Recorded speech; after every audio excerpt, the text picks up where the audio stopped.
aliwajua, alijua wenye kujipendekeza, alijua wanaojifanya, alijua wanaojirisha, alijua wanaojifanya kupenda, alijua, anawajua walio wake.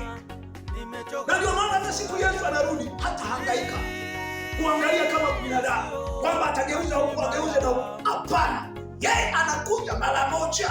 Na ndio maana Biblia inasema ni kufunga na kufungua, maana hakuna siri kama machoni pake. Aliwajua wanafunzi wake, alijua atakayemsaliti, alijua mbaya wake, aliwajua wote.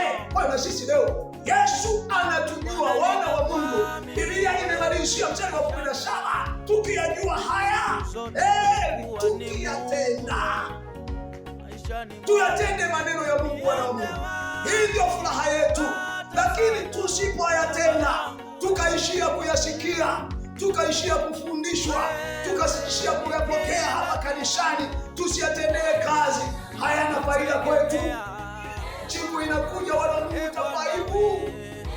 aibu kubwa ambayo kila mtu utatamani kupata nafasi ya kurudi duniani, hautaweza kupata.